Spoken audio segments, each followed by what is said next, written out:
messieurs, bonsoir. Bienvenue à cette édition de Entretien avec. Le Cameroun court-il vers un nouveau scandale lié à l'organisation de la Coupe d'Afrique des Nations. Après le retrait de l'édition de 2019 par la CAF, retrait, vous le savez, dû au fiasco observé dans la construction des infrastructures, un gros retard, avait dit Ahmad Ahmad, le président. Il paraît évident qu'à ce jour, un certain nombre de dysfonctionnements donnent des frayeurs. Et pourtant, sous fond d'orgueil, le Cameroun s'était engagé à livrer les infrastructures à la fin de ce mois de mars 2019. Or, cette semaine, nous avons assisté à des grèves des employés et fournisseurs de l'entreprise Prime Potomac. Il s'agit de cette entreprise qui a gagné des marchés du côté de Garoua. Mieux, le ministère du Tourisme et des Loisirs, maître d'ouvrage des hôtels à reconstruire, il s'agit d'un hôtel à reconstruire, un autre à rénover du côté de Garoua, a décidé de la mise sur pied d'une régie devant poursuivre ses travaux en lieu et place de l'entreprise ci-dessus citée. Pour certains acteurs proches de ce dossier, il s'agit non moins d'un scandale financier sous fond de rétrocommission qui semble diviser les protagonistes. Avec le PDG du Prime Potomac, nous essayerons donc en quelques minutes de faire la lumière de cette affaire pour comprendre les tenants et les aboutissants. Et vous le savez, l'enjeu, c'est surtout de savoir si le Cameroun sera prêt en 2021. Mais parce que c'est un homme d'affaires, on pourra également parler du climat des affaires. À l'occasion, par exemple, de la rencontre qui se déroule ici à Douala, il n'y a que le secrétaire d'État américain aux affaires africaines est également au Cameroun. Prime Potomac travaille beaucoup avec les entreprises américaines. D'ailleurs, je crois qu'ils sont installés de ce côté-là. On pourra également parler des relations Cameroun-États-Unis avec notre invité. Ben Modo, bonsoir. Bonsoir. Vous êtes parti de Yaoundé? Oui, nous sommes partis de Yaoundé aujourd'hui. Merci d'honorer ce rendez-vous. D'abord, on va aller tout de go. Quelle est la situation à Garoua, sachant que des centaines de Camerounais observent une grève, oui, notamment vos employés, mais aussi des fournisseurs qui se plaignent de ce que vous n'honorez plus vos rendez-vous, vos engagements. Bon, il se trouve qu'à Garoua, il y a une situation un peu difficile, mais rien qui ne peut se résoudre. Nous avons des employés des ouvriers qui ont besoin de salaires et donc qui accusent un petit retard dans le paiement des salaires. Et cela est très gênant de ce côté-là. Il y a également, comme vous avez noté, des fournisseurs, nos fournisseurs, qui attendent des paiements et que nous n'avons pas jusqu'ici été capables de faire. Cela fait donc il y a une petite situation tendue sur le terrain, ce qui a poussé quelques-uns de nos employés à engager une grève depuis quelques jours. Environ combien d'employés qui réclament combien d'argent et les fournisseurs, ça peut s'élever à combien? Au cours du projet, nous avons mis ensemble 5300 employés pour le projet de Garoua et à peu près 220, je pense 220 ou 230 fournisseurs, tous locaux, que nous avons. Et donc, certains de ces employés, je pense une centaine d'employés, ont donc engagé une grève devant les services du gouverneur à Garoua. Ça n'est toujours pas le montant dû. Le montant dû. Vous voulez savoir le montant dû aux employés? Absolument. Ou le montant total dû aux employés? Employés, nous avons des arriérés qui se lèvent autour de 600 millions de francs CFA, qui représentent donc les paiements dus et aux employés et à certains de nos tâcherons. Donc voilà ce qui est dû aux employés. Les fournisseurs? Au niveau des fournisseurs, nous avons une dette qui tourne autour de 1 milliard, 1,1 milliard. Donc ça fait que le tout mélangé tourne autour de 1,6, 1,7, 1,6 milliard ou 1,7 milliard, qui représente donc la totalité des dettes de l'entreprise envers ses employés et ses fournisseurs. Alors, selon vous, quel est le taux d'avancement des travaux?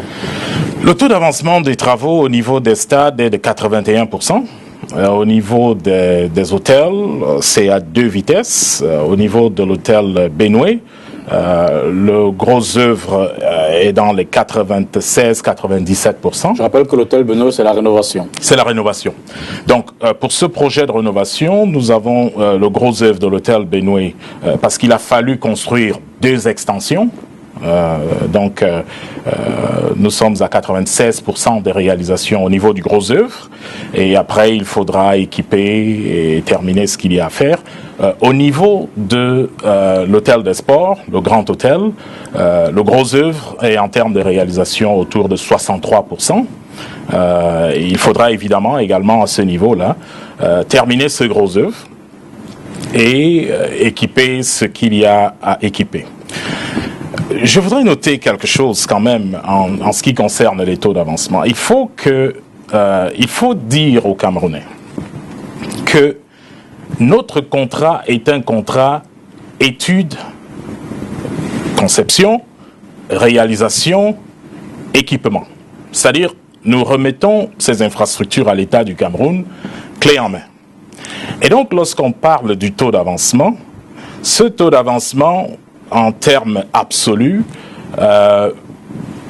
est comparé au côté équipement. C'est-à-dire que si nous devons vous donner des bureaux dans le stade, le budget alloué aux fauteuils de bureau prend de l'avancement. C'est-à-dire qu'il fait partie absolument du taux de calcul que nous ferons. Absolument. Donc, ce qui veut dire que même si vous allez sur le marché local et qu'il vous prendra simplement un jour pour équiper totalement vos stades, lorsqu'on regarde en termes absolus, on dira que parce que vous n'avez pas encore livré ces fauteuils, ces bureaux, et que ça représente à peu près 15%, vous aurez des points en moins. Vous aurez des points en moins. En réalité, cette figure est fausse.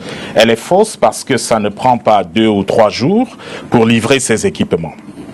C'est pour cela que nous insistons sur l'ouvrage lui-même, la construction de l'ouvrage.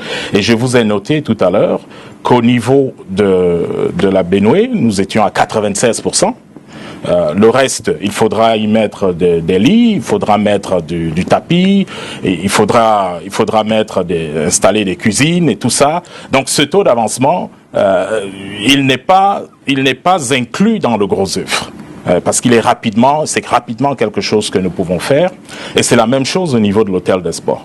Donc, il faut faire cette précision pour ne pas que les Camerounais soient dans Alors, justement, je m'attarde aussi sur cette précision parce qu'évidemment, vous êtes sans ignorer que le maître d'ouvrage, qui est le ministère du Tourisme, a également un regard là-dessus. Je veux dire qu'il veut s'assurer qu'en termes de délai, par rapport à ses objectifs, que les travaux avancent normalement. Et il peut arriver, et je voudrais mettre affirmatif, pour le cas d'espèce, il se trouve que le taux d'avancement que vous présentez n'est pas forcément le taux d'avancement que le ministère du Tourisme et des Loisirs note également, si on s'en tient aux dernières sorties de... Vous avez raison, mais c'est une situation qui a été entretenue depuis le départ. Il faut que les Camerounais sachent que lorsque nous commençons à Garoua et qu'il devient clair que certaines choses vont être achetées localement, nous introduisons un avenant pour dire à l'État du Cameroun, il y a des choses que nous étions supposés prendre aux États-Unis, que nous ne prendrons plus aux États-Unis, nous prendrons localement. La différence de prix fait en sorte que si, dans nos plans, nous voulions prendre des tolls sandwich aux États-Unis et que ces tolls sandwich coûtaient $200 la pièce, maintenant que le financement ne vient plus des États-Unis, nous allons prendre sur place des tollbacks. Ces tollbacks peuvent nous revenir à $40 ou à $50. Alors nous avons introduit un avenant d'abord pour réduire le prix afin de refléter l'origine des matériaux que nous allions utiliser. Il se trouve que malgré l'accord commun qui était en place, Notre avenant a pris 15 mois pour être signé. 15 mois. Pendant ces 15 mois, du maître d'ouvrage. pour être signé au niveau des différents maîtres d'ouvrage, ça a pris 15 mois. Les différents donc, parce que pour rappeler, je ne vous coupe pas, Oui. il faut qu'on soit précis, il faut les désigner. En ce qui vous concerne à Garoua, les maîtres d'ouvrage sont le ministère des Sports Le ministère des Sports et le ministère du Tourisme. Oui. Donc vous dites les deux ministères, sur 15 mois, ne vous ont pas facilité la tâche. N'ont pas pu signer D'accord. un avenant. D'accord. C'est ce que nous disons. Et pendant 15 mois, la conséquence était quoi? Nous avons un contrat initial qui dit vous devez installer une tôle sandwich. Et nous avons un avenant qui a été soumis depuis septembre 2017 qui dit nous pouvons installer une tôle back. Lorsque nous venons sur le chantier et installons une tôle back, en réalité, par rapport à l'avenant, cette tâche est déjà faite. Mais par rapport au contrat de base, parce qu'on a refusé de signer l'avenant, le contrôleur, lui, dit « Moi, j'attends la tôle sandwich ». Par conséquent, il ne vous compte pas cela comme un taux d'avancement. Ça crée donc une situation où, pendant 15 mois, le maître d'ouvrage a son taux d'avancement. son taux d'avancement, nous on a notre taux d'avancement qui lui correspond au taux d'avancement de l'avenant sur lequel nous sommes tombés d'accord. Ok. Ça fait que pendant tout le temps, vous verrez 30% d'avancement alors que par rapport à l'avenant que nous suivions et qui créait des économies pour l'État du Cameroun, nous sommes peut-être à 50%. Il se trouve que cet avenant est signé en décembre 2018. Il est enfin signé le 19 décembre de 2018. À ce moment-là, quelque chose doit se passer. Il doit y avoir convocation des commissions de recettes techniques. Ces recettes techniques vont donc se mettre ensemble, valider un détail quantitatif estimatif, un devis quantitatif estimatif, DQE. C'est ce DQE qui nous permettra de rattraper les différents niveaux d'avancement.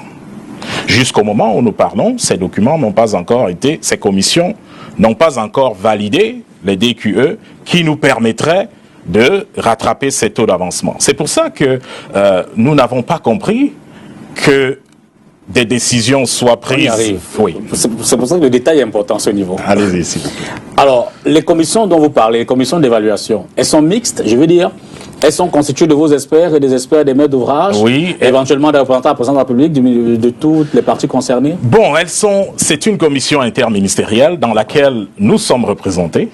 Et donc, les techniciens se mettent ensemble et discutent technique et tombent donc d'accord sur le devis quantitatif estimatif que nous soumettons. D'accord. À partir de ce moment, ça c'est le devis qui nous paye. Ça devient le point de référence. C'est-à-dire que lorsqu'on veut nous payer, on va regarder ce DQE et on va dire telle chose doit être faite. Est-ce que c'est fait? Oui, check. Est-ce que ce n'est pas fait? On ne compte Alors pas ça vous dites pour qu'à ce jour, la commission n'a pas remis son rapport. non, je veux dire que la commission n'a pas encore été convoquée. Ah d'accord. Ce qui rend impossible la facturation du travail qui a été fait. En d'autres termes... En fait, ce qui rend impossible l'appréciation du taux de réalisation. Oui, mais ce que je viens de vous dire, c'est que pendant 15 mois, nous avons avancé. C'est que si vous allez à Garoua aujourd'hui... Vous avez avancé, oui. Mais le maître d'ouvrage, donc votre employeur, celui qui vous donne le travail, n'est pas au même niveau d'avancement. Je veux qu'on se comprenne bien. Il n'a pas le même taux. Il n'a pas le même taux parce qu'il a besoin de cette commission de recettes techniques. Et puis, il peut estimer que vous n'avez pas du tout bougé. Oui, si on reste figé sur l'ancien contrat, sur le contrat de base, alors le maître d'ouvrage a les arguments pour dire que vous n'avez pas bougé. Mais je vous prends un exemple, c'est important de comprendre cela. Absolument. Lorsque vous allez sur les sites à Garoua, au moment où nous parlons, vous irez et vous verrez que ces ouvrages ont été installés. Mais nous ne sommes pas payés pour ces ouvrages. Je prends un exemple. J'ai pris l'exemple des toitures tout à l'heure. Vous allez dans nos stades, par exemple, vous voyez bel et bien que les stades ont des toitures les tribunes sont là, les sièges sont là, mais nous ne sommes pas payés, par exemple, sur le niveau de la toiture, et c'est la même chose au niveau des hôtels. Donc, nous avons besoin, la résolution de ce problème passe par l'approbation des devis quantitatifs et estimatifs. Une fois que ces DQE sont approuvés, l'ancien standard par lequel nous sommes jugés aujourd'hui n'a plus lieu d'être. Ok. On y revient certainement tout à l'heure. Oui. Parallèlement, à quel niveau situez-vous le taux d'avancement financier? Il est clair que les travaux sont effectués, pas effectués. Sur le plan financier, quelle est l'incidence? Alors, au niveau des hôtels, nous avons un taux d'avancement autour comme j'ai dit, c'est 2 hôtels, donc ils ne peuvent pas ils n'ont pas le même rythme comme au niveau des stades. Au niveau de la Benue, par exemple, nous avons un taux d'avancement financier qui tourne autour de 45 à 46%. Là, c'est le taux d'avancement financier. Lorsque nos DQE seront approuvés, ces DQE montreront que le taux d'avancement effectif est de 58%. Ce que je suis en train de vous dire, c'est que lorsqu'on regarde l'hôtel Benue, nous avons reçu 46% de l'argent. Ce qui a été fait sur le terrain est de l'ordre de 56 à 58%. Mais nous ne sommes pas en mesure de facturer ça parce qu'on a besoin qu'une commission interministérielle s'asseye et détermine ce qui va être fait pour nous permettre de facturer cela. Et c'est la raison pour laquelle nous devons de l'argent à nos fournisseurs. Parce que ce que je suis en train de vous dire, c'est que nous sommes endettés auprès des fournisseurs pour que ces fournisseurs nous donnent du matériel. Nous avons mis ce matériel dans les travaux, mais nous sommes dans l'incapacité de facturer ces travaux parce que, administrativement, il nous faut avoir un certain environnement. Cela dit, cette semaine donc, on a pu voir, d'ailleurs, pas que des rencontres, on a pu lire les échanges de haut niveau entre le ministre d'État, secrétaire général de la Présidence de la République, et le ministre d'État, ministre du Tourisme et des Loisirs, l'un demandant à l'autre de voir ce qui se passe à votre niveau, et l'autre répondant qu'en réalité, il y a une régie qui est mise en place et qui vous dessaisit définitivement des travaux de reconstruction de l'hôtel. Bon, moi je pense que ce n'est pas faire justice au ministre d'État, ministre du Tourisme, que de dire quelque chose qu'il n'a pas fait. Le ministre d'État, ministre du Tourisme, n'a jamais dessaisi Prime Potomac de ses marchés. Et donc la presse ne lui a pas rendu un service en reprenant ou en faisant écho de ce que le ministre n'a jamais dit. Ça, c'est numéro 1. Mais ce n'était pas fortuitement. Il y a des hauts responsables au niveau du ministère du Tourisme qui ont décidé d'entretenir ces problèmes, essayer de forcer la main du ministre d'État, ministre du Tourisme, afin de lui faire dire quelque chose qu'il ne disait pas. Question simple. Oui. Y a-t-il une régie qui a été mise sur pied? Il y a une régie effective qui a été mise sur pied, une régie exceptionnelle, et la régie est simple. Et l'État du Cameroun, notre employeur, nous paye de l'argent et cette régie, le groupe des régies, vérifie que l'argent est utilisé suivant les priorités déterminées par cette commission. Donc, il ne faut pas qu'il y ait confusion. C'est que l'État a le droit de regarder ce qui se fait dans son marché. C'est un peu comme si vous construisiez une maison et que vous avez un entrepreneur. Je ne sais pas si c'est moi qui vous suis mal. Alors, vous dites que l'État avait déjà construit une régie. Non, ce que je dis, c'est que l'État du Cameroun, contractuellement, c'est-à-dire le contrat que nous avons signé, l'État du Cameroun a le droit d'instaurer une régie s'il pense que les choses ne vont pas rapidement. Ça, c'est contractuel. D'accord. Ce qui est aussi contractuel, c'est que pendant la régie, L'État du Cameroun continue de faire les paiements à l'entreprise. L'entreprise continue de faire le travail. La commission installée par le maître d'ouvrage va donc vérifier que le travail est fait. Je vous prends un exemple clair de cette régie. La priorité qui nous a été donnée, c'est de terminer le gros œuvre des hôtels dans un certain temps. Je pense que le temps qui a été donné devait être 2 ou 3 mois. Donc, le travail de cette commission est de s'assurer que l'entreprise, effectivement, est en train de faire le travail qui doit être fait pour terminer le gros œuvre. Mais ça, c'est compris. Oui. Ce que je voudrais savoir à ce moment, quel est donc l'acte porté par le ministre du Tourisme? Est-ce que le ministre du Tourisme a mis sur pied, je reprends la question, une régie? Oui. Qui vous dessaisit? C'est justement là le problème. Ce que nous disons, c'est que la régie ne dessaisit pas l'entreprise d'un marché. Là, vous donnez les arguments de votre contrat. Non, je dis clairement la décision du ministre lui-même. D'accord. Parce que des gens... Pour faire simple. Oui, allez-y. Donc, en ce moment, le ministre continue à venir vers vous pour la poursuite des travaux. Oui, c'est effectivement ce que nous disons. D'accord. C'est-à-dire que en début de semaine, nous avons d'ailleurs des réunions prévues pour organiser le travail sur le terrain, et nous allons l'organiser suivant les conseils de la commission de régie, parce que c'est la commission qui nous dit, nous voulons que vous ayez terminé le pan A en 15 jours. Voici l'objectif pour les prochains 15 jours. L'entreprise implémente cela et la commission de régie revient 15 jours plus tard pour vérifier est-ce que le travail a été fait dans les 15 jours. C'est pourquoi je vais également noter que on a voulu faire dire au ministre d'État ce qu'il n'avait pas dit. Donc, et ça, c'est un travail qui a été fait à quelques niveaux pour essayer de pousser le ministre d'État vers quelque chose qu'il ne disait pas. Parce que... Vous avez pu vérifier tout ce que vous dites là? Comment? Vous l'avez pu vérifier? Vérifier quoi? Qu'on voulait pousser le ministre d'État avec quelque chose qui ne disait pas. C'est connu lorsque un journal titre que Prime Potomac, les marchés de Prime Potomac résiliés, et que le ministre, lui, il a signé qu'il est en train de mettre en place une régie. Évidemment, le journal a bien voulu dire quelque chose que le ministre n'avait pas dit. Alors vous dites que vous réclamez de l'argent à l'État. De quel argent s'agit-il, sachant par exemple que le ministère des Finances lui dit avoir payé tous les décomptes? Attendez d'abord, attendez.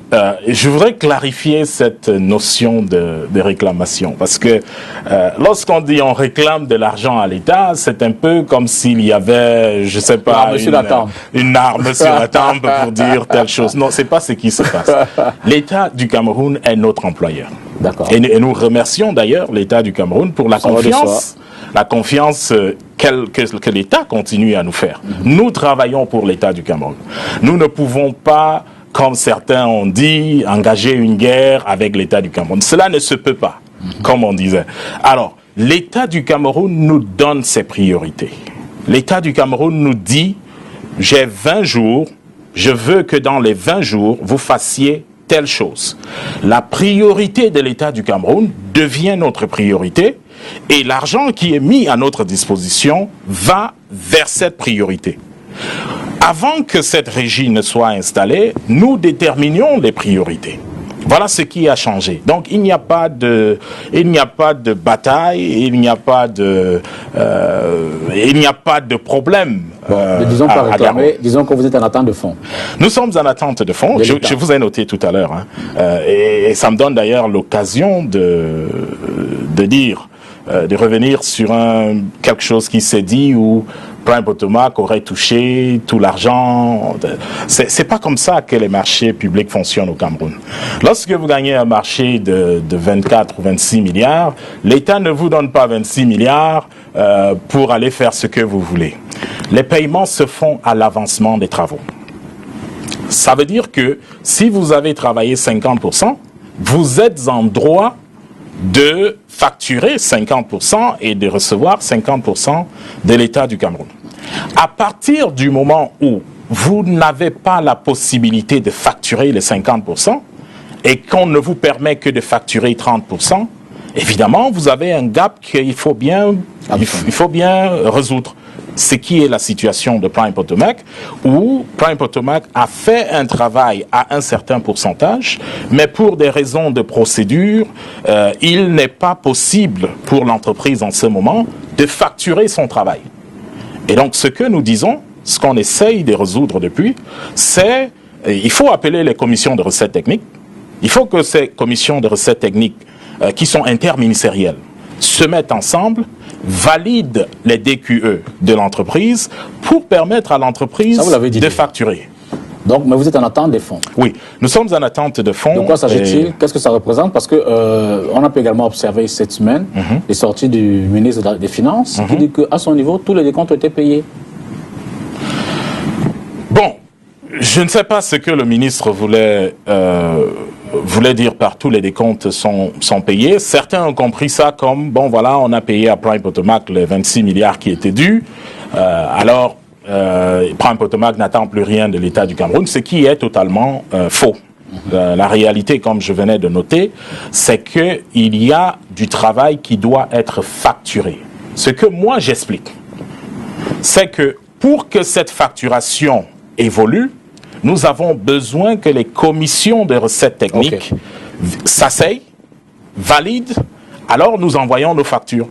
C'est de ça que nous sommes en train de parler. Donc, tous les décomptes n'ont pas été payés. Les décomptes que nous avons soumis ont été rejetés, justement, en attendant que cette commission... les raisons du rejet? Évidemment, la commission, il faut que la commission s'asseye, il faut que la commission valide un certain nombre de choses pour que nous puissions normalement faire la facturation. Mais comment expliquez-vous ces projecteurs, pas comme ceux de ce studio, qui sont spécialement braqués sur Prime? Il n'y a pas que votre entreprise dans la construction des chantiers, d'autant plus qu'on n'est même pas sur l'étendue. Il y a des gars qui font du beau boulot ici à Douala. J'ai vu Japoma, je vois Bonamou Sadike pratiquement en beauté déjà, je vois Stalba Pelepe. On ne parle pas beaucoup de ceux-là, peut-être parce qu'ils font du bon travail et que tout est serein.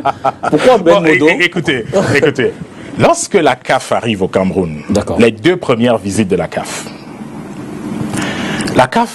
fait des rapports qui sont publics. Et la société qui est en tête dans les rapports de la CAF, ne prenez pas mes mots pour cela, lisez les rapports de la CAF, premier rapport et deuxième rapport, ce sont les chantiers de Prime Potomac qui sont en avance et qui donnent satisfaction à la CAF. Lors de la dernière visite de la CAF au Cameroun, encore une fois, je parle de ce qui s'est passé devant tout le monde, le ministre des Sports était là, le gouverneur du Nord était là. Il y avait une 60aine de personnalités de la République camerounaise qui étaient présentes. Et devant tout ce beau monde, lors de sa dernière visite, la CAF dit, voici ce que la CAF littéralement dit à l'État du Cameroun, au ministre des Sports de l'époque. Les inspecteurs de la CAF lui disent qu'ils tiennent à féliciter la société Prime Potomac. Ça, c'était devant tout le monde, pour dire que depuis qu'ils viennent au Cameroun, ils n'ont vu cet engouement que dans les chantiers de Prime Potomac, et ils pensent, ça c'est les inspecteurs de la CAF qui parlent, ils pensent que l'une des erreurs du Cameroun était de confier à Prime Potomac les marchés qui n'avaient pas beaucoup d'importance. Ça, c'est les inspecteurs de la CAF qui disent au Cameroun que vous avez fait une erreur en donnant à cette société des stades d'entraînement. Il fallait donner à cette société les stades de compétition, les choses seraient allées beaucoup plus vite. Donc, ça s'est dit devant presque tout le monde qui était là. Je parle de 60 à 70 personnes qui étaient présentes. Et lorsque le chef de délégation de la CAF parlait, c'était devant tout le monde. Donc, c'est la seule société, Prime Potomac, qui a reçu des félicitations publiques de la CAF. Alors, qu'est-ce qui explique donc Ce qui explique la situation qui se passe, c'est évidemment qu'il y a des politiciens qui en veulent à d'autres politiciens. Il y a des gens qui pensent que la société Prime Potomac est la société, comme quelqu'un a écrit, d'un responsable, d'un leader administratif de ce pays, et à cause de cette raison-là... S'il faut redire ce que quelqu'un a écrit, c'est que tout le monde pense que le SGPR a des intérêts dans Prime. C'est ce que les gens pensent. D'accord. Et parce que les gens pensent cela, c'est tout le monde qui est... du moins, quand je dis tout le monde, je dis ceux qui veulent la position du ministre d'État secrétaire général, font tout ce qu'ils peuvent pour créer des problèmes à Prime Potomac, en espérant atteindre le ministre d'État secrétaire général de la présidence. Donc, ce n'est pas que nous sommes plus que quelqu'un. Nous ne sommes plus que personne dans le pays. Donc, si je vous résume, allez-y. Si je vous résume, les différents blocages que vous observez, ce sont ces batailles que vous décrivez? Moi, je vous dis clairement que depuis le début, pour qu'un avenant fasse 15 mois pour être signé dans un projet d'urgence, c'est-à-dire que l'urgence au Cameroun était qu'il fallait terminer les travaux rapidement. Vous dites que ses adversaires sont au ministère du Tourisme, ministère des Sports, ministère des Finances. Bon, moi, je n'ai pas dit ce que vous êtes en train de dire. Ce que je suis en train de dire, non plus. Ce que je suis en train de dire, c'est que il y a des gens qui pensent qu'en créant des problèmes à Prime Potomac, ils atteindront le ministre d'État, ministre secrétaire général. À quel niveau se situent précisément les blocages? À plusieurs niveaux, je peux en citer. Il n'y a pas qu'un seul blocage. Des blocages, on en a eu depuis le début. Donc, je pourrais passer 2 heures ici à vous dire les blocages qu'il y a. Mais à côté de ces blocages-là, il y a également la culture de corruption qui est un souci. Parce que c'est une erreur d'assumer ou de penser que tous ceux qui créent des blocages créent ces blocages parce qu'ils sont contre le ministre d'État. Ce n'est pas ce que nous disons. Nous disons qu'il y a un type de blocage que nous avons et qui sont des blocages politiques. Parce que nous sommes perçus comme étant l'entreprise d'un responsable politique, un haut responsable politique dans le pays, ce qui est totalement faux. Et ceux qui perçoivent cela ainsi essayent de nous créer des problèmes parce qu'ils croient qu'en créant ces problèmes, ils vont atteindre cette personne. Mais ça, c'est la première catégorie de problèmes. La deuxième catégorie de problèmes que nous avons est due à la culture de corruption. Et c'est très... c'est sad, c'est triste de noter cela, que il y a quand même au Cameroun un problème important de corruption. Et on a comme l'impression, moi je sais de quoi je parle. Donc, lorsque je vous dis que la culture de corruption au Cameroun a de très grandes proportions, je sais exactement de quoi je suis en train de parler. Concret. Oui, je ne sais se deviner, mais comme vous voyez, ma complémette, elle est relativement lente. Je veux que vous soyez concret. Vous êtes en train de dire qu'à tous les paliers, à tous les niveaux de réunions, de rencontres, que vous allez faire avec des experts dans les différents ministères pour mettre en œuvre un contrat, par ailleurs, que l'État vous a donné. Vous trouvez des gens qui ne cessent de vous dire si vous voulez avancer, vous discutez bien avec nous. Je n'ai pas envie de dire à tous les niveaux, parce que si je disais à tous les niveaux, ce serait quelque chose de faux. Moi, j'ai vu des Camerounais hyper décents. Et je vous assure, des personnes dans le contexte dans lequel on est. J'ai été surpris de la probité morale de certains hauts fonctionnaires. Je peux citer des noms, mais je ne le ferai pas ici. Ce serait peut-être mieux de citer ceux qui sont très mauvaises probité morale. Non, on n'aime pas le train qui arrive à l'heure. Vous n'aimez pas ce qui est bien. Alors. non. On ne parle pas du train qui arrive à l'heure ici. Ok. Donc, ce que je dis, c'est que il y a des Camerounais décents, très décents, qui font un travail exceptionnels dans cette administration. Ils sont nombreux. Il y a également ceux qui font tout pour vendre leur signature. Et c'est dommage que quelqu'un vous oblige à payer un droit de passage simplement parce que telle chose doit être signée ou telle autre chose doit être signée. C'est dommage. Et nous disons que ça ne sert pas les intérêts du Cameroun que la corruption soit aussi répandue dans le pays. L'autre question dont on peut quand même qu'on peut se poser avec insistance, c'est que vous bénéficiez quand même d'un marché de gré à gré de 26 milliards de francs CFA. Oui. Je veux dire que... Alors on assume, alors on se dit qu'il y a dû y avoir corruption. Pourquoi vous? Pourquoi nous? Par exemple. Alors, je vais vous raconter une petite histoire. Nous avons, moi qui vous parle, été chef de projet du Kings Point Project. Pour ceux qui sont en Floride, aux États-Unis, ils peuvent vous dire ce que c'est.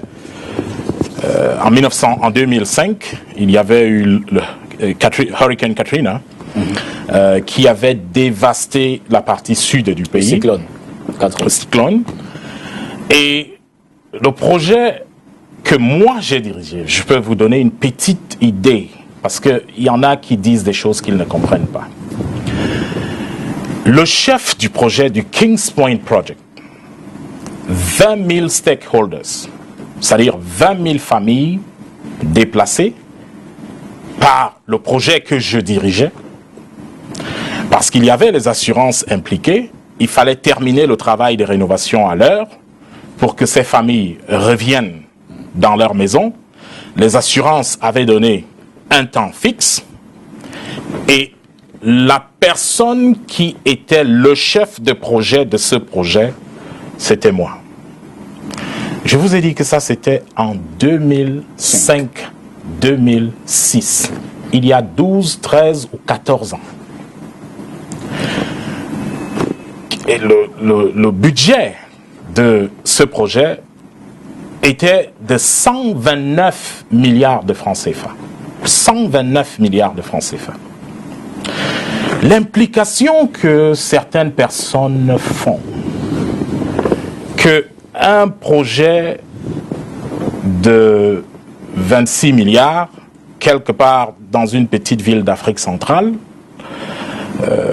serait de trop pour quelqu'un qui a géré un projet avec 20 000 stakeholders. 20 000. C'est-à-dire que les vies de 20 000 familles dépendaient des décisions que je prenais. Et vous dites que c'est certainement pour ça que l'ambassade des États-Unis a... Non, ce que je veux dire, je n'ai pas fini encore. Parce qu'il y a un deuxième point. Je vous ai parlé de l'expérience. D'accord. Maintenant, je vais vous parler de la formation. Là, c'est l'expérience en termes d'encadrement et non en termes de construction des infrastructures. Non, mais c'était une construction des infrastructures. Ah, pour reloger. C'est-à-dire, le projet, c'était, vous déplacez 20 000 personnes. D'accord. Vous leur trouvez des habitations temporaires dans les hôtels, ainsi de suite. Vous rénovez ces habitations et vous avez un temps fixe pour rénover ces habitations et vous ramenez ces 20 000 personnes chez elles. D'accord. Et ça s'est passé, c'était quelque chose d'exceptionnel. Et celui qui mène ça de main de maître s'appelle Ben Modo. Au-delà de cela, il y a la formation professionnelle. En matière de développement des infrastructures dans le monde, il n'y a pas meilleure université que New York University. Ne prenez pas mon mot pour ça. Faites des recherches, vous trouverez. Donc, les meilleurs développeurs dans le monde, dans l'histoire du monde, ont été formés à l'école où nous avons été formés. Et lorsque nous sortons de cette école, nous sommes le meilleur dans cette formation. Ce que je suis en train de dire, c'est que les idées que nous avons, les décisions que nous prenons, nous ne tâtonnons pas. Parce que nous faisons confiance à notre éducation, nous savons que nous avons été formés par les meilleurs du monde, nous savons que nous sommes parmi les meilleurs du monde dans notre domaine, et nous savons que nous avons une expérience au plus haut niveau. Ce que je vous dis à Yaoundé ou à Douala ou à Garoua, je le dis aussi aisément et simplement à Manhattan. Donc, l'idée répandue que certaines personnes peuvent avoir, c'est néfaste. Et vous comprendrez pourquoi l'ambassade des États-Unis a décidé de porter le projet de Prime Potomac, faire la présentation au niveau de la présidence de la République, avoir l'aval du chef de l'État. En d'autres termes, ce que je suis en train de vous dire, c'est que ce que le président de la République a envoyé à Garoua, ce ne sont pas des arrivistes, comme on peut le penser. Vous pouvez comprendre ceux des Camerounais qui, à la limite, ne vous donnent pas ce chèque en blanc, sachant que vous étiez déjà engagé, par exemple, avec la FECAFOOT, sur un projet d'infrastructures sportives, notamment des stades synthétiques, et dont on sait que depuis Matousalem, ce projet est plus ou moins resté dans les tiroirs, malgré les financements qui ont été observés. Nous ne faisons pas la corruption. D'accord. Et nous sommes très clairs là-dessus. L'éducation que nous avons, le moule dans lequel nous avons été moulés, ne nous permet pas de considérer la corruption comme une option. Vous dites que c'est un projet plein de corruption? Ce que je dis, c'est que si des gens veulent se développer, ils ont mon numéro. Si des gens veulent faire des détournements de fonds, nous ne terminerons pas ce projet. C'est ce qui s'est passé au niveau de la FECAFOOT. Donc la FECAFOOT vous a contacté, elle vous a dit qu'elle veut des stades. Nous avons contacté la FECAFOOT. Ah d'accord. Et nous avons proposé nos services à la FECAFOOT. La FECAFOOT a accepté nos services. Nous sommes arrivés, nous avons commencé les travaux. Et la FECAFOOT a commencé à avoir un comportement qui n'était pas Elle faisait des surfacturations. décent. Elle a fait des surfacturations, prendre des décisions qui ne représentaient pas qui nous sommes, et ce qui devait arriver est arrivé.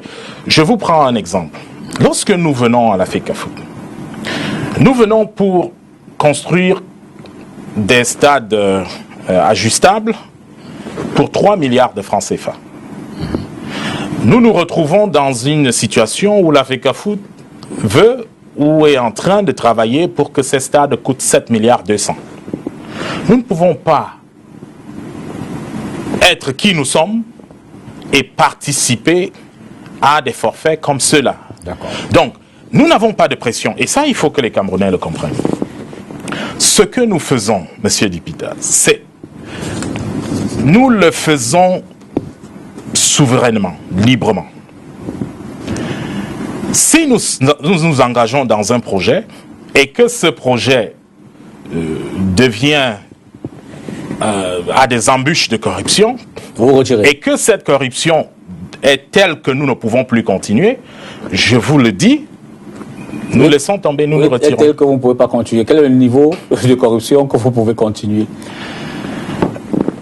Il n'y a pas de niveau de corruption tel qu'on peut continuer. La corruption n'est pas acceptable, quelle qu'elle soit. Ce que nous disons, c'est que si nous avons l'impression, à la FECAFOOT par exemple, nous baissons les bras. Pourquoi? Parce que c'est l'instance de décision qui est corrompue. Et à partir du moment où l'instance de décision est corrompue, il n'y a rien que vous pouvez faire, vous abandonnez, vous laissez... Par ailleurs, toujours sur ces sujets qui ont quand même semblé attiser la curiosité, c'est que dans votre cahier de charge, lorsque vous présentez votre projet, vous dites, vous venez avec du financement.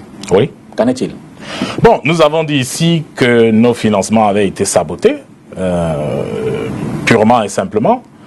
Moi, je vous ai dit, et je le dis à qui veut l'entendre, nous venons avec des financements américains. Le premier jour où nous rencontrons les responsables du MINEPAD, on nous propose des financements tchadiens. Alors, moi j'ai de la peine à comprendre. Moi je viens vous dire, voici un financement américain, voici les documents, tout est là. Mais vous, vous dites, votre expérience fait que bon, les financements américains, vraiment, ça va prendre du temps, mais écoutez, il y a telle chose ici, il y a de financements qui peuvent vous être donnés du Tchad, et ce financement-là, ça va aller très vite, ça va aller en termes de semaines, tout ce que vous avez à faire, c'est de faire ceci. Et nous, on dit, nous, on est venu avec les financements américains. Si l'État du Cameroun décide que maintenant, lui, il veut les financements tchadiens, que l'État du Cameroun nous dise officiellement qu'à partir de maintenant, c'est les financements tchadiens que nous voulons. Parce que nous n'irons pas proposer à l'État du Cameroun des financements tchadiens. À partir de ce moment, la cacophonie commence. On fait tout ce qui est nécessaire. Vos projets sont brouillés. Pour brouiller les projets. Alors, je voudrais comprendre. Oui. Vous avez pris le Tchad comme exemple, ou on a cité clairement le Tchad? Je suis en train de vous dire que le responsable, le monsieur chargé de nous trouver du financement, en tout cas chargé de faire, de représenter le Cameroun dans ce financement que nous on avait proposé, lui il dit qu'il ne peut pas. Ce monsieur s'est installé au Minépat. Mais c'est le Minépat. Non, alors le monsieur lui nous dit il ne peut pas faire avec le financement américain, parce que pour lui, c'est un financement très lent, qui ne va jamais arriver, ainsi de suite. Quelle garantie avez-vous de ce financement américain? Bon, nous avons déjà des entreprises qui... Non, le financement, c'est une banque. Donc, lorsqu'une banque vous envoie des documents vous disant que nous sommes prêts à vous accompagner, envoyez-nous ABC, tout ce qu'on attend de vous, c'est d'envoyer ABC. Lorsque vous refusez d'envoyer ABC sous prétexte que au Tchad il y a un meilleur deal, c'est votre responsabilité. Quand est-ce que vous envisagez la reprise des travaux? Alors, nous sommes en train de travailler pour une reprise des travaux, si ce n'est pas cette semaine, au plus tard la semaine prochaine. Quelle garantie? Bon, nous n'avons pas de garantie. Comme j'ai dit, nous sommes employés de l'État. Nous travaillons pour l'État du Cameroun. Et ce que nous pouvons vous dire, c'est que l'État du Cameroun a pris des mesures pour que le travail recommence dans les jours qui viennent. Et nous savons que ce travail va recommencer dans les jours qui viennent. Alors, c'est peut-être une coïncidence, hein? Tous ces problèmes arrivent au moment où le secrétaire d'État, sous-secrétaire d'État américain aux affaires africaines est dans nos murs, avec tout ce que ça comporte comme annonce. Oui. Il a clairement menacé le Cameroun. Avez-vous le sentiment que ce dossier sera, puisqu'il rencontre le chef de l'État demain à 14h30 au Palais de l'Unité, sur la table du président de la République? Bon, je ne peux pas, même si je le savais... Vous ne le direz pas ici. Je ne pourrais pas en discuter ici. Bon. Mais ce que je veux dire quand même, D'accord. C'est que les pays africains sont généralement les pays pauvres qui ont besoin de l'aide extérieure, qui ont besoin de financement extérieur. Et lorsque vous vous endettez,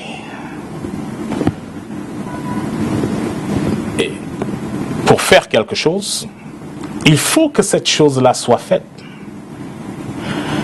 Et il faut surtout que les coûts qui justifient l'endettement soient des coûts très raisonnables. C'est dans l'intérêt des pays africains d'ouvrir leurs portes aux entreprises américaines. C'est dans l'intérêt des Africains de travailler avec les sociétés américaines.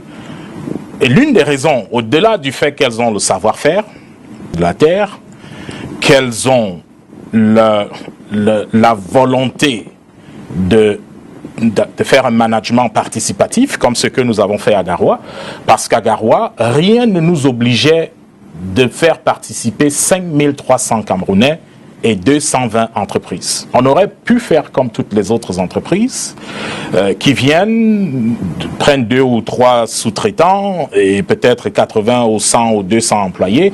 On aurait fait cela.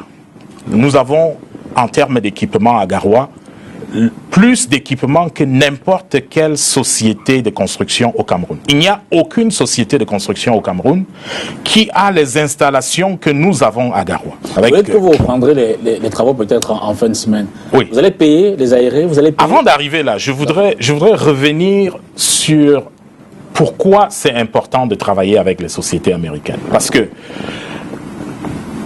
ces sociétés-là favorisent un climat d'affaires sain. Lorsque une économie fonctionne dans un climat de corruption, rien de bon ne peut se faire. Que les Africains ne se mentent pas. Il n'y a aucun développement possible dans la corruption. Il n'y en a pas. Donc, lorsque les pays africains ont des projets importants et veulent atteindre des résultats clairs, leur seul gage, ce sont des sociétés américaines. Parce que ces sociétés américaines évoluent avec un standard plus grand. Ce que nous faisons au Cameroun, nous le faisons en sachant que nous avons des comptes à rendre à Washington ou à New York ou à Houston, ainsi de suite. Vous ne verrez pas de sociétés américaines dans la corruption. Ce n'est pas dans l'ADN des sociétés américaines. C'est pourquoi les peuples africains, les gouvernants africains, devraient beaucoup plus se reposer sur de telles sociétés pour aider à développer leur pays. Parce que si vous prenez 1 kilomètre de route et vous dépensez 700 millions de francs CFA pour ce kilomètre de route, alors que aux États-Unis, et ce que je vous dis, c'est un exemple clair. Aux États-Unis, le même kilomètre de route, 1,6 km, parce que le mile, c'est 1,6 km. Le mile est l'équivalent de 280 millions, ce qui veut dire que le kilomètre lui-même se retrouve autour de 200 millions. Si le kilomètre est 200 millions et vous payez 700 millions pour 1 kilomètre, mais vous faites un mal fou à ce pays. Fou. Parce que ces 700 millions, si vous aviez donné ce marché à la bonne entreprise, cette entreprise vous aurait fait 3,5 km de route. Et comme vous vous endettez pour prendre les 700 millions et faire 1 kilomètre, pourquoi ne pas prendre les 700 millions pour faire 3 ou 4 kilomètres de route? Ce qu'il y a de bien dans vos exemples, c'est que c'est des exemples réels ici. Oui, mais je sais bien de ce dont je parle. Donc, alors, vous dites que vous reprenez les travaux la semaine prochaine. Exactement. Ce sera exempt de dette. Vous allez payer tous vos fournisseurs, vos employés. Bon, écoutez, nous avons une idée de ce qui peut nous être payé. Nous avons une idée de ce qui va nous être payé. Et nous aimons le dialogue avec nos ouvriers et nos fournisseurs. Dépendant de l'enveloppe que nous aurons, nous allons faire comme d'habitude. Moi, ce que je fais lorsque les paiements arrivent, je convoque tous les fournisseurs. On s'assoit autour d'une table et je leur dis, voici ce que nous avons reçu de l'État du Cameroun. Voici la priorité que l'État du Cameroun nous a donnée. Et cette priorité, c'est d'atteindre le niveau X. Pour atteindre ce niveau X, j'ai besoin, je prends un exemple, si le paiement est 500 millions, pour atteindre ce niveau X, j'ai besoin de 200 millions ou 250 millions, prenons 200 millions. Je leur dis, ces 200 millions, on les retire d'abord parce que la priorité, c'est l'avancement des travaux. Le reste des 300 millions, on parle ensemble. On décide de l'affectation de ces paiements. C'est comme ça que vous comptez résoudre ce problème. C'est comme ça que nous avons toujours résolu ces problèmes et c'est comme cela que nous allons résoudre ce problème. Encore 2 ou 3 questions. Vous avez la conviction, c'est vrai, 2021 c'est loin, mais en principe d'ici 2020, tout doit être OK. Oui. Vous pensez qu'au regard de tous ces blocages, vous en connaissez certainement, vous envisagez peut-être d'autres, aussi les autres entreprises qui ne sont pas vous, qui sont sur les autres sites, vous pensez très sincèrement que pour 2021, avec tous ces blocages, toutes ces difficultés, ces conflits d'intérêts, ce taux de corruption que vous ne cessez de dénoncer, vous pensez qu'on va atteindre les objectifs de la construction, non seulement des infrastructures sportives, mais hôtelières, sanitaires, les routes, quand on connaît Bafoussam? Alors, moi je ne veux pas faire la même erreur 3 fois. D'accord. En mars 2018, la CAF venait de faire des rapports qui nous encensaient et disaient qu'on va tellement vite. Et le Premier ministre me pose une question. Quand est-ce que vous allez livrer? Alors moi, je réponds au Premier ministre que nous allons livrer, si on continue à ce rythme-ci, nous allons livrer en mai ou en juin 2018. Lorsque nous sortons de cette réunion de chez le Premier ministre, un responsable du comité d'organisation vient vers moi et me dit « Monsieur, c'est pas comme ça qu'on parle aux dirigeants. Quand vous allez leur dire que c'est possible d'ici mai ou juin, ils vont penser que c'est facile. Donc, c'est pas comme ça qu'on fait. Et ce qui a suivi, c'est que nos décomptes se sont perdus pendant 4 mois. Personne ne savait où c'était. Il y a eu des difficultés, les grèves ont commencé. Ça, c'est première chose. Et j'ai pas appris mes leçons à ce moment-là. En décembre, j'ai dit qu'on pouvait livrer avant le 31 mars. Depuis le jour que j'ai dit ça, tous les problèmes vous ont tombé dessus. Nous n'avons pas travaillé 5 jours à Garoua. Il y a eu comme une accélération de problèmes, comme une pluie de problèmes qui ont fait que en 4 mois, nous n'avons pas travaillé 5 jours. Ce que je vous dis, c'est qu'en 120 jours, nous n'avons pas travaillé 5 jours. Du fait des blocages. Du fait des blocages. Donc, votre question, je ne vais pas répondre à cette question-là, parce que moi, je veux que ces projets se terminent. Et si je vous dis ce que je pense, je suis certain que le niveau de problème que vous voyez sera multiplié par 5. Que vous avez relayé, vous avez dit à qui de droit les blocages que vous observez. Oui. Contrairement à ce que vous faites ce soir, vous avez certainement assorti de cette dénonciation, vous avez assorti des noms. Oui. Mais pourquoi persiste-t-il ces blocages si vous avez balisé le terrain? Bon, vous voulez que moi je vous dise quoi? Vous me dites ce qui vous se passe? Bon, moi je ne sais pas ce qui se passe. Ce que je vous dis, c'est qu'à chaque fois que nous avons été approchés par quelqu'un qui nous a fait des propositions indécentes, nous avons reporté cela à l'État du Cameroun. À chaque fois que nous avons eu une situation qui n'était pas une bonne situation, nous avons reporté à qui des droits. Donc notre travail s'arrête là. Nous, en ce qui nous concerne, nous avons commencé Garoua. Nous voulons terminer ce que nous avons commencé à Garoua. Et nous voulons rentrer au travail. Qu'est-ce que vous dites au ministre d'État Ngongo? Le ministre d'État, ministre secrétaire général, est l'ordonnateur des marchés de la Cannes. C'est la relation principale entre le ministre d'État et Prime Potomac. À part cela, il n'y a aucune relation, quelle qu'elle soit, entre le ministre d'État et nous. D'accord. Donc, et nous l'avons dit déjà peut-être 1000 fois. On ne comprend toujours pas pourquoi c'est difficile à comprendre. Alors, vous êtes un homme d'affaires. Oui. Vous terminez? Non, ce que je voulais dire, c'est le fait qu'on pense qu'il y a quelque chose qui s'est fait, ça dit beaucoup sur la culture camerounaise. Ça dit beaucoup sur la culture camerounaise. Parce que si moi, je peux être chef de projet, il y a 13 ans ou 14 ans, d'un projet de 129 milliards, et personne ne sait même qui je suis,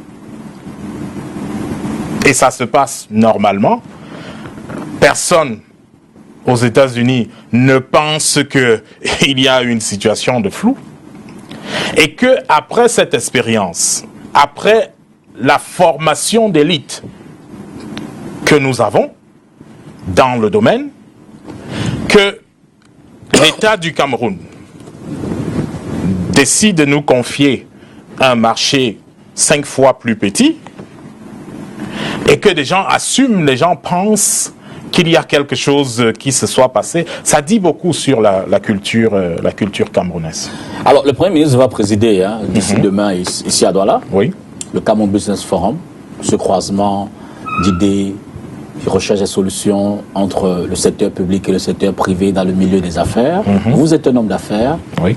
Si on vous demandait d'assigner une température au climat des affaires au Cameroun, vous direz on fait 36 degrés plus, 37 degrés de votre prisme. Je vais peut-être ne pas aller là, mais je vais vous dire clairement ce que je pense. Aucune affaire sérieuse n'est possible avec la corruption. Aucune. Ce qui va se passer dans une économie, lorsque la corruption est la règle, c'est que cette économie n'aura que des personnes, des hommes d'affaires. Vous dites que notre économie repose essentiellement sur la corruption. Je dis que la corruption est un pilier majeur de l'économie camerounaise. C'est une réalité. Et que l'État du Cameroun, qui va vers l'émergence en 2035, a une grosse épine dans sa chaussure. Il en a aussi le responsable. L'État, je ne sais pas comment un État peut être responsable, parce que la réalité, c'est... Peut-être à travers les décideurs. Je veux dire que c'est trop facile, c'est trop idéaliste, trop vague de dire... N'arrivez pas à ce niveau. Trop vague de dire que la corruption est l'essence même. Écoutez, je vous prends un exemple. D'accord. Lorsque on trouve des parents de famille qui sont prêts à payer 1 million ou 2 millions pour que leur enfant entre dans une école et vont s'endetter pour payer ce concours, quel message vient-on de passer à l'enfant? Je prends l'exemple à l'inverse. Donc c'est très important ce que je suis en train de dire. Je prends l'exemple à l'inverse. C'est pour ça que moi je parlais de culture de corruption. Oui, mais je prends l'exemple à l'inverse. Oui. Lorsque des responsables des écoles, des responsables des administrations, sont prêts à accueillir des enfants parce qu'ils ont payé 1 million de francs, ça veut dire également que le gouvernement, l'État, l'institution encouragent la corruption et du coup, la lutte n'est pas évidente. Non, moi je dis, mais faites comme Prime. Si vous arrivez quelque part et quelqu'un vous impose un droit de passage, qu'est-ce qui vous oblige à payer cela? Rien. Dénoncez. En dénonçant, vous aidez l'État à faire son travail. Dénoncez. Et s'il y a plus de personnes qui dénoncent ces personnes qui créent des problèmes au pays, vous verrez très aisément que l'État fera son travail. Vous avez un État où il y a des gens qui sont en prison tous les jours à cause de la corruption. On ne peut pas en même temps dire que cet État ne veut pas lutter contre la corruption. Donc, le problème est peut-être chez ceux qui pensent qu'ils sont victimes de la corruption, mais qui ne font rien pour exposer ceux-là qui veulent faire de la corruption. En tant qu'homme d'affaires, quel note donnerez-vous sur le niveau de corruption? Sur 100 ou sur 20? Sur 20, ce serait plus compréhensible. Je pense que le Cameroun tournerait autour de 18,5 sur 20. De corruption? De corruption. Non. C'est la réalité. C'est la réalité. Si vous avez... Moi, je vous ai pris un exemple simple. Où vous avez des parents qui sont prêts à aller s'endetter pour que leurs enfants, pour payer un concours, et même c'est dangereux pour une société parce que quelqu'un qui accepte de se faire soigner par... Lorsque prenons une école de médecine, par exemple. Lorsqu'une société est prête à faire de la corruption pour entrer dans une école de médecine, pour que des gens entrent dans une école de médecine, mais écoutez, les gens qui sortent de cette école, quelle garantie ils vous donnent en vous touchant qu'ils ne viendront pas exagérer le problème? Je ne sais pas si on se comprend. C'est quelque chose de dangereux pour une société. Il faut que les citoyens camerounais comprennent qu'il n'est pas possible d'exceller dans un environnement de corruption. Ça, c'est clair. Et que les gens ne se sentent pas obligés d'être victimes. Si quelqu'un vous exige quelque chose, dénoncez la personne. Pour finir, oui. Vous connaissez les relations Cameroun-États-Unis. Oui. En ce moment, je l'ai dit, il y a la visite de Taibor Nagy au Cameroun. Qu'espérez-vous d'une telle visite? Bon, d'abord, je veux noter que le secrétaire d'État est un homme qui connaît bien le Cameroun. Absolument, il était là entre 90 et 93. Oui, il a travaillé au Cameroun. À l'époque de Francesco. Oui, il a travaillé au Cameroun. Quand même que l'histoire... Il connaît le Cameroun. Absolument. Donc, c'est un ami du Cameroun. C'est quelqu'un qui comprend le Cameroun et dont le but majeur est d'améliorer, de renforcer les relations entre les États-Unis et le Cameroun. Mon espoir est que les deux pays, qui sont des partenaires dans la sous-région, à plus d'un niveau, continuent à renforcer leur partenariat. Et c'est en cela que la visite du secrétaire d'État est une très bonne nouvelle pour le Cameroun. Il n'empêche qu'il s'est prévalu quand même des annonces assez fortes. Avant même que son avion n'atterrisse à Yaoundé, il avait déjà donné des signaux forts, notamment sur deux sujets majeurs. La crise anglophone, dont il ne s'est pas privé de réclamer une conférence internationale. Il était en Afrique du Sud lorsqu'il a fait cette annonce. Et l'affaire Maurice Kamto, dont il a clairement dit que pour lui c'est une affaire politique. Et d'ailleurs, ce qui a suscité sur les deux sujets la réaction du gouvernement camerounais. Juste un commentaire. Alors, moi, je suis l'un des meilleurs experts en développement des infrastructures que vous pouvez avoir. Je ne fais pas la politique. Vous pouvez poser n'importe quelle question en matière de développement des infrastructures. Vous êtes sûr de trouver quelqu'un qui vous parlera de ce sujet. Ben Modo, je vous remercie. Merci de nous avoir. Bon retour sur Yaoundé. Merci beaucoup.